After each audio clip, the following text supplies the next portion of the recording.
Dëshmi kërkushje më halallik apo jo? Jo, muslimanët janë dy lloje. Ose janë njerëz që luftojnë Islamin, ose janë njerëz që nuk luftojnë Islamin. Nëse janë njerëz që luftojnë Islamin, para ata nuk hije kurfar detyrimi.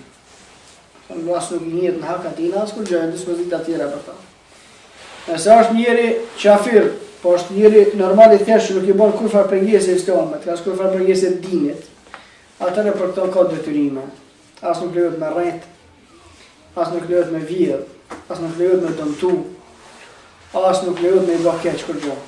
Sa ajo të jetu jetën e vet. Kufrin që e ka, për to ka më drejtu te Allah për kufrin e vet. Mos u morë këto. Ama në jetë nuk është të i bë pengesë muslimanëve. Muslimanët kur nuk kanë luftuar për shkak të kufrit çfarëve, më ne mend këto. Gjithmonë kanë luftuar për shkak me përhap fen ose për shkak se kanë penguar çfarë të fen. Ama nëse na përhap me fen, edhe ata zbojnë zonë, nuk duhet me luftu ata, as nuk duhet me vrarë ata, as nuk duhet me bë keq atyre. Por çata pejgamberi sallallahu alaihi kur ka shpall, kur ka dashur me shtilu ndonjë territor, e ka dhënë 3 oferta çfarëve. A do në me hinë Islam, me të në postet e juve, hinë Islam, tamam. A do në me jetu në fejnë juve shëkeni, jetoni, veç pagunit atim, apo?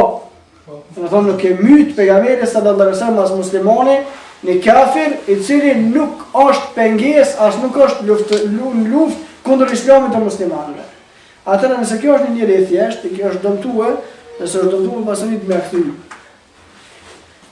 Ose nëse është dëmtu me fjallë, dhe me i kërkuar, me ta falë, dhe me Allah në të njashme.